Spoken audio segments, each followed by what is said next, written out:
Assalamualaikum warahmatullahi wabarakatuh. Bismillah, alhamdulillah, wassalatu wassalamu ala rasulillah wa ala alihi. Pada kesempatan kali ini kita akan melanjutkan dan mengulas kembali di mana pada pelajaran kemarin itu kita telah membahas bahwasanya bangsa Arab itu memang diapit oleh dua kekuatan besar, ya, baik di barat maupun di timur, di mana di timur itu terdapat kekaisaran Bizantium atau kekaisaran Romawi, ya, yang mana kekaisaran Bizantium atau Romawi timur ini berpusat di ibu kotanya adalah Konstantinopel yang beragama Nasrani. Kemudian yang ada di barat itu adalah kerajaan Persia atau kekaisaran Persia, yang mana agamanya adalah agama Zoroaster atau menyembah api, ya, dimana Persia ini adalah salah satu kekuasaan kerajaan yang besar yang sangat mempengaruhi terhadap bangsa Arab waktu itu, sehingga Nabi Muhammad sendiri itu mengalami atau menghadapi dua kekuatan, ya, sehingga dia itu menghadapi dua kekuatan baik dari barat maupun dari timur. Yang dari barat itu adalah Persia, kerajaan yang menyembah api, dan yang di timur itu adalah kerajaan Romawi yang beragama Kristen. Akan tetapi di Makkah itu, ya, nah kita ketahui bahwa sudah ada yang namanya Ka'bah yang sudah dibangun oleh para nabi-nabi sebelumnya, ya, yang diutus oleh Allah pada waktu itu, di mana Nabi Ibrahim lah yang membangun sama anaknya, ya, yang namanya Ismail, yang berada di Makkah itu, sehingga dibangunlah Ka'bah di situ, ya. Ya, sebagai sejarah panjang, sebetulnya peradaban agama Samawi, agama langit atau agama Islam yang dibawa oleh para nabi itu diteruskan kembali oleh Nabi Muhammad dengan adanya Ka'bah itu, ya, meskipun itu Nabi Muhammad menghadapi dua kekuatan, ya, kekuatan besar baik dari Persia yang beragama Zoroaster menyembah api atau yang percaya terhadap bintang-bintang, kemudian yang di timur itu adalah kerajaan Romawi yang menyembah atau beragama Nasrani. Selanjutnya itu memang di tanah Arab atau bangsa Arab itu sudah berdiri beberapa kerajaan-kerajaan tua, yang mana di sini disebutkan ada beberapa kerajaan, ya, karena orang Arab itu bersifat fanatik terhadap lokalitasnya itu, ya, terhadap kelompok mereka itu, ya, terhadap suku dan kelompoknya, ya, bahkan itu merupakan warisan daripada kerajaan-kerajaan yang sudah berdiri di bangsa Arab itu, ya. Terutama di sini ada beberapa kerajaan. Yang pertama adalah kerajaan Kindah, ya. Kerajaan Kindah ini nama asli rajanya adalah Hajar Akil Al-Miror, ya. Dimana ini adalah salah satu kerajaan yang besar, ya, dimana di sana atau di kerajaan Kindah ini salah satu dari kerajaan yang berdiri di bawah kekuasaan Yaman, ya, atau Hadrul Maut, ya, termasuk cikal bakal dari kerajaan-kerajaan sesudahnya itu. Kemudian ada kerajaan Ma'in dan kerajaan Qutban berdiri mulai dari tahun 1200 sebelum Masehi sampai 700 sebelum Masehi. Kemudian tapi dalam sejarah tidak begitu dijelaskan, ya. Akan tetapi ini adalah salah satu dua kerajaan, baik kerajaan Kindah maupun kerajaan Ma'in dan Qutban ini berada di wilayah Yaman. Kemudian yang sering kita kenal ada kerajaan Sabak, ya. Kerajaan Sabak yang berada di Yaman juga, ya, termasuk bekas reruntuhan dari kerajaan Khimyar, ya, di mana di situ kita kenal adanya Ratu Balqis pada zamannya Nabi Sulaiman, ya, yang berkuasa pada waktu itu. Ini yang sangat terkenal, ya. Dalam sejarah dicatat kerajaan Sabak yang dipimpin oleh Ratu Balqis yang menyembah terhadap matahari, ya, itu, ya, dalam Al-Quran itu disebutnya seperti itu. Itu terkenal karena ada dua peninggalan ya, dua peninggalan kerajaan Sabak yang dikenal bahkan ditulis dalam sejarah ya.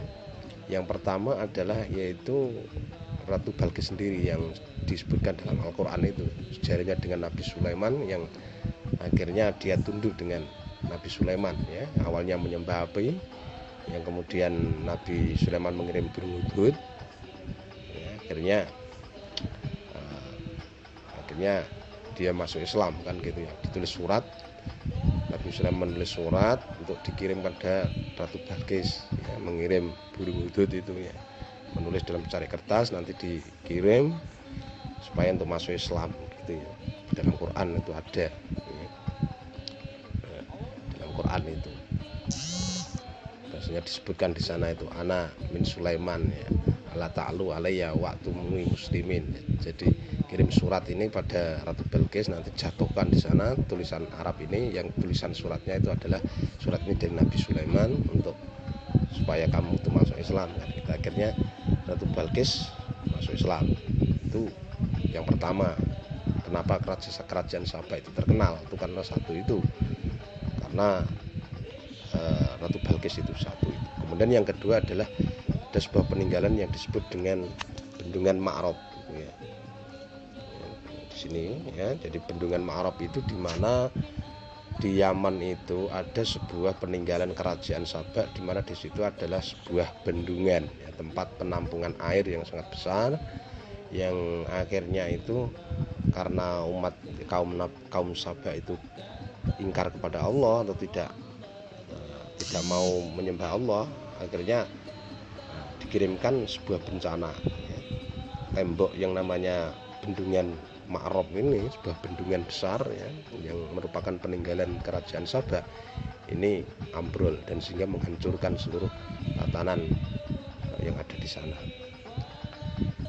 Itu sudah ada dalam Al-Quran. Kemudian ada lagi kerajaan Himyar, yaitu kerajaan yang merupakan sebuah kerajaan yang berdiri setelah kerajaan Sabak, yang akhirnya kerajaan ini yang menjadi cikal bakal ya, sehingga nanti ada sejarahnya yang namanya Abraha itu ya, dari Yaman ini, yaitu kerajaan Himyar ini ya. Ini adalah salah satu kerajaan yang tertua juga setelah runtuhnya kerajaan Sabak ya. Yang mana di situ ya, kerajaan Himyar itu berulang kali terjadi penguasaan antara kerajaan Persia dengan kerajaan Romawi ya, kekaisaran Romawi. Jadi penaklukan sering silih ganti ke penyerangan ya, antara dua kekuatan besar, yaitu kekaisaran Romawi dengan kekaisaran Persia. Selanjutnya adalah itu ya, jadi masih di kerajaan Himyar ya, itu pendudukan orang Romawi, Kristen ya, Nasrani terhadap kerajaan Himyar atau di Yaman ya, atau pendudukan kerajaan Kristen Romawi terhadap Yaman ya. Jadi kalau kemarin kita sudah jelaskan bahwasanya di sana ada sejarah peristiwa namanya Ashabul Ukhdud, atau di mana awalnya di Yaman itu di suku Himyar atau kerajaan Himyar itu adalah mayoritas mereka itu adalah beragama Nasrani ya, yang sudah lama dikuasai oleh Kaisaran Bizantium atau kerajaan Nasrani ya. Akhirnya kekaisaran Persia itu berhasil menguasai di situ, di kerajaan Yaman tadi itu, sehingga orang-orang Persia itu memaksakan terhadap orang-orang Nasrani yang sudah beragama di situ ya, yang akhirnya disebut Ashabul Ukhdud itu untuk memeluk agama Yahudi ya, atau mengikuti agama Persia, menyembah api kan, tapi mereka menolak, akhirnya dibakar dalam sebuah parit yang akhirnya dalam Quran disebut dengan Ashabul Ukhdud itu, orang-orang yang dibakar dalam parit itu. itu ada salah satu orang yang bernama The Nuwas. The Nuwas ini ya, Raja Himyar ya. Jadi akhirnya ini dipaksa ya, yang di agama itu mereplik kepada orang. Jadi The Nuwas ini memaksa kepada orang-orang di situ untuk meluk agama Yahudi kayak begitu. Tapi orang-orang Nasrani itu menolaknya. Akhirnya orang Nasrani tadi itu ada salah satu yang lolos ya, yang akhirnya minta bantuan kepada Kekaisaran Romawi ya, Romawi yang ada di Habsah ya, minta bantuan kepada Raja Najasyi ya, yang ada di Habsah. Akhirnya ada bantuan dari Romawi ya, akhirnya ya, di situ seorang panglima perangnya yang dengan dibantu oleh seorang namanya Abraha kan gitu. Yang namanya Arbat itu panglima perangnya untuk ya, setelah mendengar laporan dari orang Najasyi tadi itu, orang Habsah yang orang Yaman yang tadi yang dibakar tadi, akhirnya dikirim pasukan ke situ ya, untuk memerangi orang Persia ya, atau memerangi yang namanya Raja Himyar tadi yang beragama Yahudi tadi ya, yang bernama The Nuwas ya. Akhirnya bisa dikalahkan dan akhirnya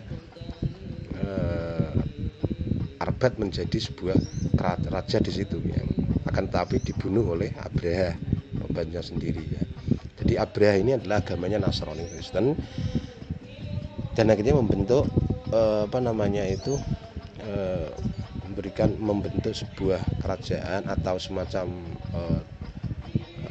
penyebaran agama dengan sebuah tempat peribadahan gereja di situ yang paling besar. Akan tetapi Abraha ini mendengar bahwasanya di Mekah itu ada sebuah tempat ibadah yang Ka'bah itu yang Abraha itu merasa khawatir ya, kalau gerejanya tadi itu sepi ya, atau dikalahkan dengan Ka'bah tadi ya.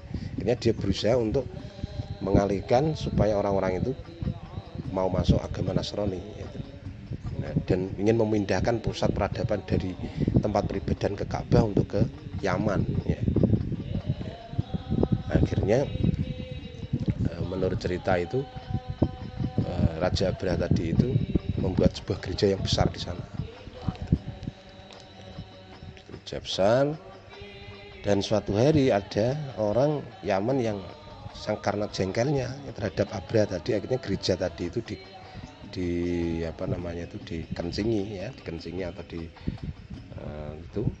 dibuat tempat kotoran. Dan tahu-tahu itu adalah yang berbuat ada orang Yaman. Akhirnya dikejar lah orang Yaman tadi oleh Raja Abraha dengan mengendarai gajah ya.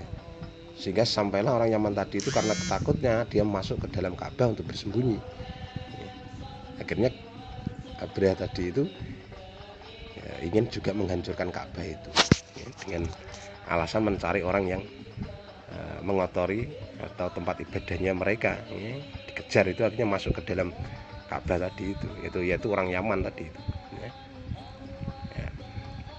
Akhirnya yang dalam sejarah itu ditulis dengan istilah peristiwa Al-Fil itu ya, peristiwa gajah itu, di mana Nabi Muhammad itu adalah dilahirkan yaitu pada tahun gajah, di mana pada saat itu ya, peristiwa itu dalam sejarah dicatat 50 hari sebelum kelahiran Nabi Muhammad. Jadi 50 hari barulah Nabi Muhammad itu lahir ya, setelah pasukan gajah dihancurkan oleh burung ababil. Ya, disitulah awal ceritanya kenapa Raja Abraha itu menghancurkan Ka'bah, ingin menghancurkan Ka'bah.